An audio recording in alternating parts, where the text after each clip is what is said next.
Well, hi there, everyone. Thank you for tuning in to our special video here. We normally post our town halls on our YouTube page, but today we wanted to call for something a little bit different. My name, if you're not familiar with me, I'm Nikki Lee. I serve on the Tucson City Council, currently serving as the Vice Mayor for the rest of 2021. I'm here today with James Lyda. He is a retired U.S. Air Force Chief Master Sergeant, former Command Chief Master Sergeant at Davis-Monthan Air Force Base. That's how our paths have crossed, which is in Tucson, Arizona.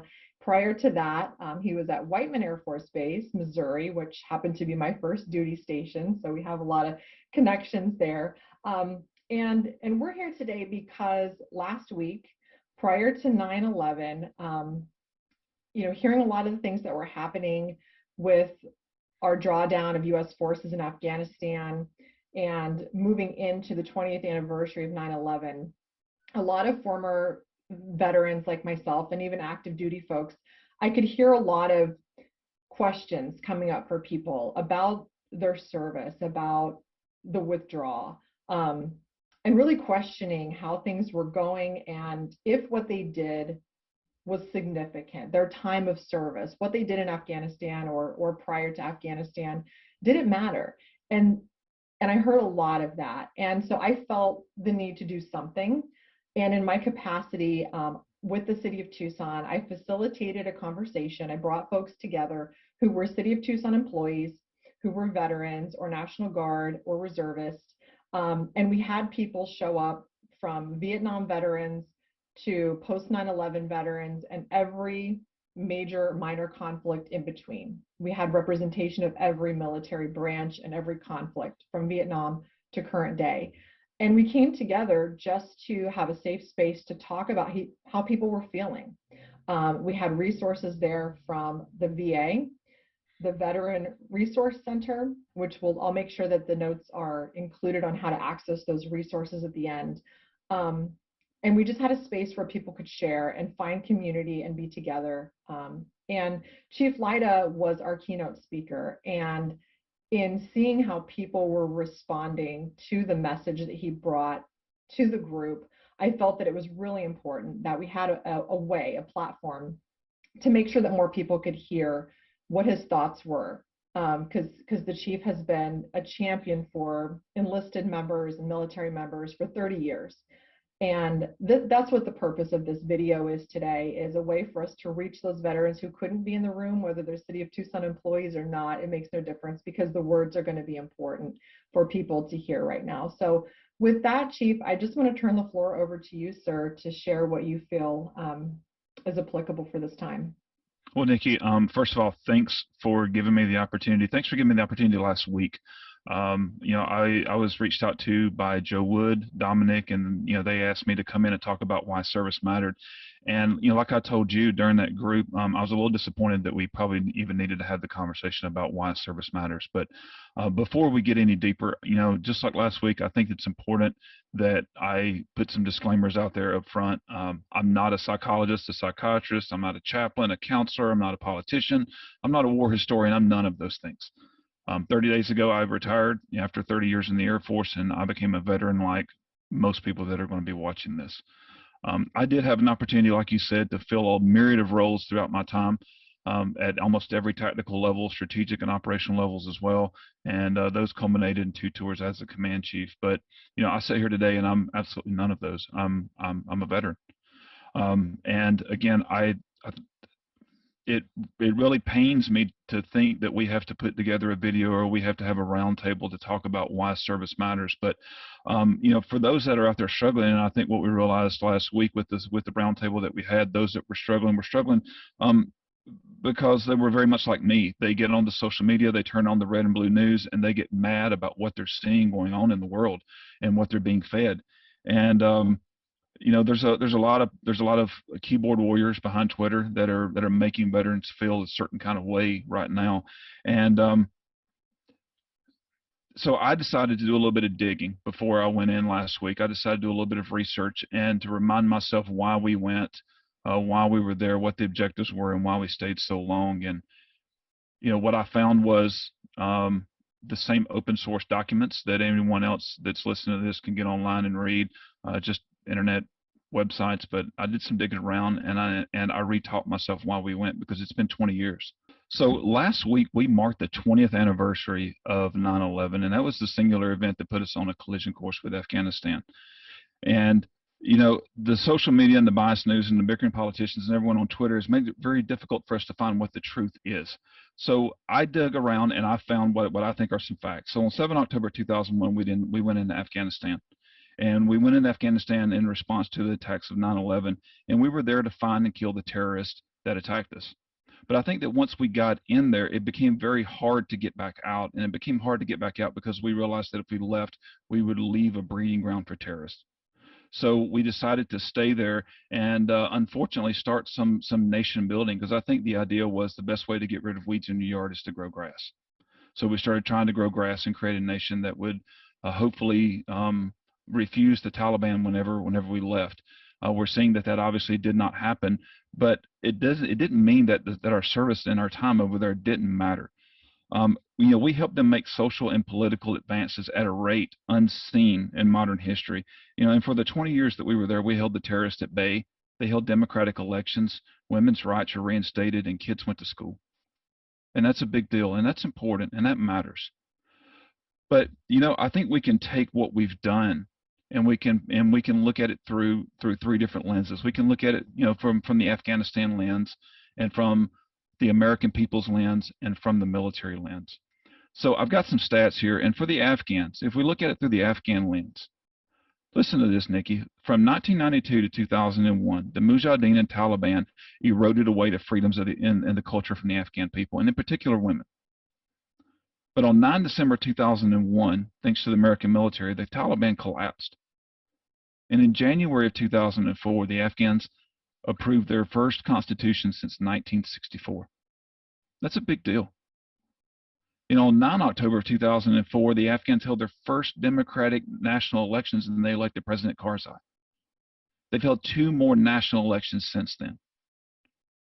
On 18 September 2005, this is probably my favorite stat that I'm going to go through today, but 18 September 2005, the Afghans elected their own Congress. And during that election, 50% of the ballots were cast by women. 91 of the 351 seats in Congress went to women. That's incredible. I mean, if you just take a look at the American people, it took us 133 years to nationally give women the right to vote. And from the time that we went in 7 October 2001, 4 years later, women were being not only voting, but being elected to Congress. So another stat that really seemed to get people's attention during our roundtable was, until August of this past year, last month, no one under the age of 20 had been subjected to Taliban rule. An entire generation has been raised not under the Taliban rule. We gave them a glimpse of democracy and opportunity and hope that no one else in modern history has given to them. We can't make them take it. We can't make them accept it, but we gave them that opportunity. And no one else in modern history has given the Afghan people that. And the withdrawal may have been ugly, and social media and red and blue news, they paint a really ugly picture, and there's probably not a lot of good things going on right now. But I can tell you that over 100,000 Afghans made it out, and they have a new home somewhere else. And all of that's because of the military. The military did that. Their service matters. The military service matters. And then there's the American citizens, the American people and their lens. On 1 May of 2011, the American military went in and they killed Osama bin Laden. That was what we told the American people that we would do, and that's what we did.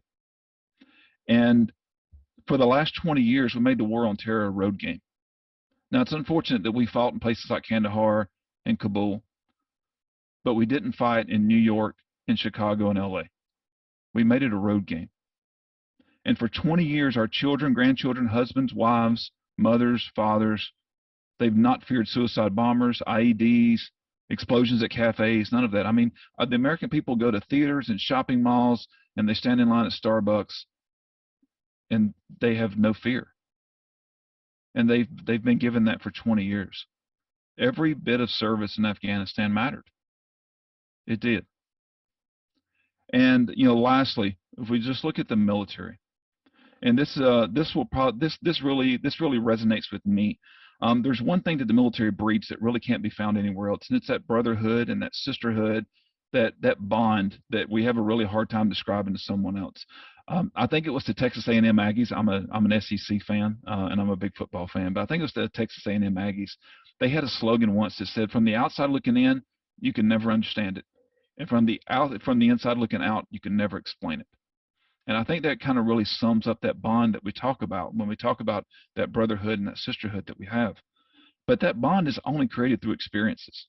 And some of them are really good and some of them are really bad. And some of them are just tragic and they may haunt us forever. And then others just make really good campfire and barroom stories. But without places like Afghanistan and Iraq and Djibouti and the jungles in Vietnam and the mountains in Korea and the fields in Europe, we don't have the experiences to build those bonds. And I'm not sure that those bonds are the same without those experiences. So to all of those friends that you made, all of those people that you still talk to and that you laugh with, your service mattered.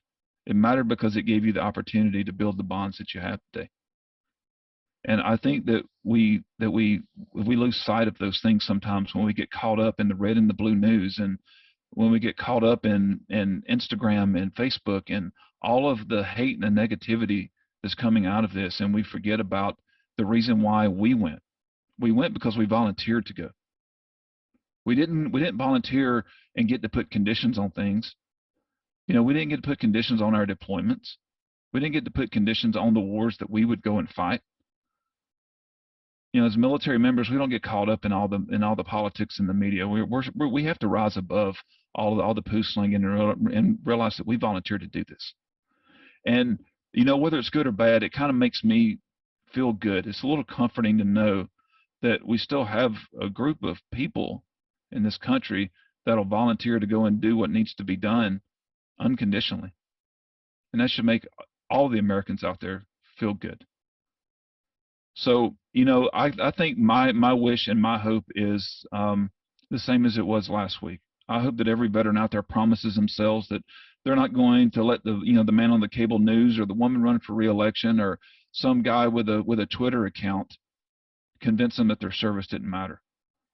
I don't want people to fall prey to outrage culture and let people who've never done what they did or have ulterior motives define the worth of their service. Because our military gave the Afghans 20 years of freedom, the American people complete peace of mind for the last 20 years. And we got to build some pretty good buddies. And all of that matters. It matters. Thank you, Chief. It absolutely does. And, after I heard you speak, thinking about the fact that we won't know, possibly for decades, what ripple effect that generation that you talk about, the 20 years of living under this form of government will have, the lives that will have been changed by that and what those young people are going to do. We Right. won't see that. And that's really, really encouraging that we will probably see the fruits of that into the future. So I really appreciate your message, Chief. Well, I very much agree with you, Nikki, is that we don't know what the future holds. We don't know what the future holds for us. We don't know what the future holds for the Afghan people.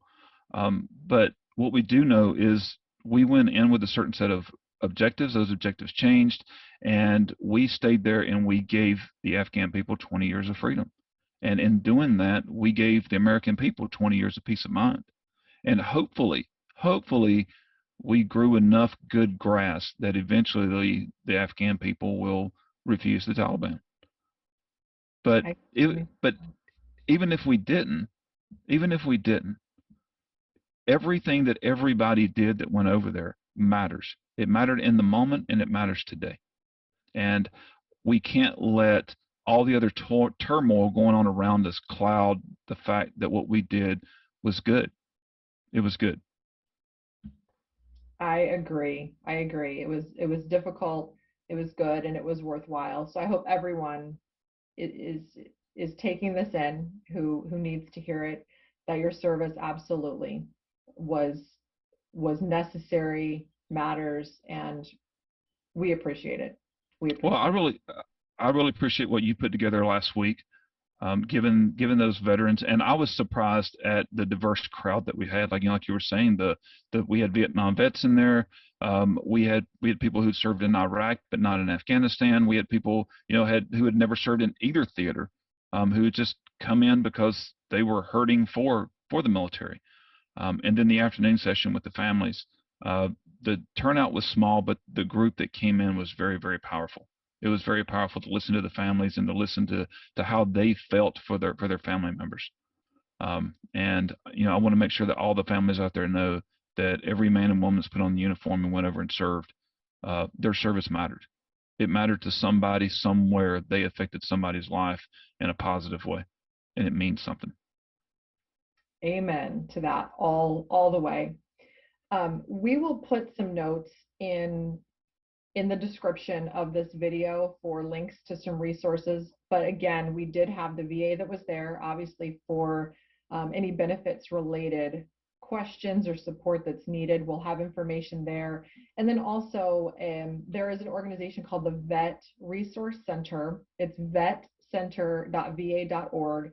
And there's some amazing services that are available through this particular organization within the VA. That were actually really surprising to learn about that I wasn't aware of. So we just want to make sure that everyone understands what's available to them in terms of support moving forward. And we don't want anyone to go at this alone. There are resources available, and we don't want anyone to struggle with anything, because you are supported and there are resources there. That is absolutely true. I started with saying I'm not a psychologist, psychiatrist, or a sociologist, but the Vet Center has those people. The VA has those people, and they're there for a reason. They're there to help folks out. And I hope that if we have military members out there, I hope that if we have veterans out there that are struggling, that they'll take advantage of those services that they earned. They earned those services. Absolutely. So look for those in the description. Chief, thank you so much again for sharing your wisdom with us, your time with us. It's greatly appreciated, sir. And I look forward to working with you in the future if there's any way that we can continue to lift the troops up. I hope so. Nikki, I really appreciate it. Thanks for having me on, and thanks for having me out last week as well. Thank you so much, sir.